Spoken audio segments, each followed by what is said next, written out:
আসসালামু আলাইকুম প্রিয় শিক্ষার্থীরা। তোমরা একটা অ্যাডমিশন টাইম পিরিয়ড পার করতেছো। এই টাইম পিরিয়ডটা হচ্ছে একটা যুদ্ধের মতো। তোমরা যদি যুদ্ধক্ষেত্র বা ব্যাটেল গ্রাউন্ড সম্পর্কে খুব ভালো আইডিয়া রাখো, তাহলে কিন্তু যুদ্ধে অনেক ভালো করা সম্ভব। যোদ্ধারা কিন্তু ঠিক এই কাজটা করে। অনেক বেশি প্র্যাকটিস করে এবং তাদের যে ব্যাটেল গ্রাউন্ডটা আছে এটা সম্পর্কে ধারণা রাখে। তো আজকে আমরা কি দেখবো বলো তো? আজকে দেখবো বিইউপি অ্যাডমিশনে ইংলিশ থেকে আসলে কি রকমের কোশ্চেন হয়, এটা একটা অ্যানালাইসিস দেখার চেষ্টা করব। বিইউপি যেহেতু খুব সুন্দর বা খুব ভালো একটা ইউনিভার্সিটি, অনেকেরই চাওয়া পাওয়ার জায়গা থাকে বিইউপিতে পড়বে, তো এটা নিয়ে আজকে আমরা অ্যানালাইসিস দেখার চেষ্টা করব। Let's go. তাহলে আজকে আমরা কি নিয়ে আলোচনা করব? আজকে আমরা আলোচনা করব বিইউপি অ্যাডমিশন টেস্ট নিয়ে। বিইউপি অ্যাডমিশন টেস্ট নিয়ে লেটস গো।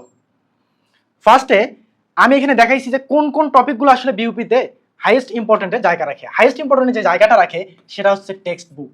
এটা হচ্ছে একটা গোপন আস্তানা। তুমি যদি টেক্সচুয়াল যেই গল্পগুলো, স্টোরিগুলো, পয়েমসগুলো ভালোভাবে পড়তে পারো, এটা থেকে সবচাইতে বেশি প্রশ্ন আসবে। যখন আমি তোমাকে অ্যানালাইসিস দেখাবো তখন তুমি দেখলে বুঝতে পারবা। তাহলে এটা হচ্ছে আমাদের 5 স্টার একটা টপিক।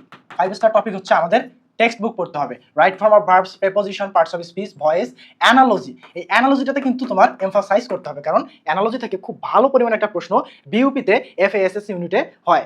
এই জিনিসগুলো আমরা দেখবো। ফ্রেজ অ্যান্ড ক্লোজেস, এটা ইম্পর্টেন্ট। এখন আমরা দেখবো বিগত সালের অ্যানালাইসিস। বিগত সালের অ্যানালাইসিস দেখলে মানে চোখ কপালে উঠে যাওয়ার মতো একটা অবস্থা হচ্ছে টেক্সট বুক অ্যানালাইসিস। টেক্সট বুকে প্রায় 20টার মতো কোশ্চেন এসেছে। এগুলো আসলে কিসে বলতো?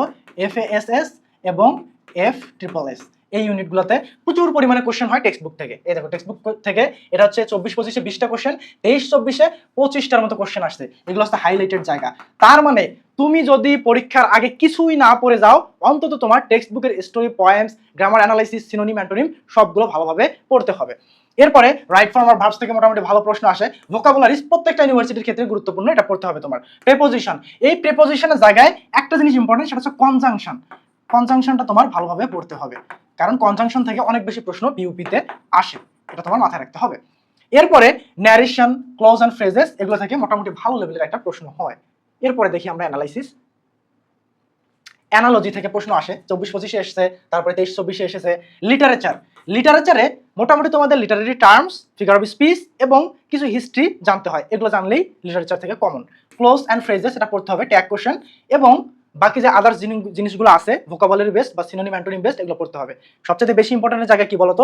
Text book. বারবার বলতেছি, টেক্সট বুক কিন্তু অবশ্যই পড়তে হবে। টেক্সট বুক না পড়লে বিইউপি সম্ভব না। বিইউপি সম্ভব না। বিইউপির জন্য অবশ্যই টেক্সট বুকটা তোমার একেবারে বাইবেলের মতো কাজ করবে। এখন এতক্ষণ যে কথাগুলো বললাম, ইম্পর্টেন্ট টপিকস, এই জিনিসগুলো, এগুলো অ্যানালাইসিস করে যদি তুমি পড়তে চাও, তোমার একজন সহায়তার প্রয়োজন হবে, তোমার গাইডলাইনের প্রয়োজন হবে। তো আমাদের ডিনামাইট ব্যাচ হচ্ছে ইউনিভার্সিটির মানবিক এবং বিভাগ পরিবর্তন, এখানে 50% ডিসকাউন্টে ভর্তি চলছে। এখানে তুমি যদি ভর্তি হয়ে যাও, তাহলে এখানে তোমার গ্রামার অ্যানালাইসিস, টেক্সট বুকের জন্য আলাদা স্পেশালাইজড ক্লাস, ফার্স্ট পার্টের জন্য ফিগার অফ স্পিচ, লিটারেচার থেকে শুরু করে যত গ্রামার টপিক রাখে সবগুলো এখানে পড়ে দেওয়া হবে। তো দেরি না করে দ্রুত ভর্তি হয়ে যাও ডিনামাইট ব্যাচে।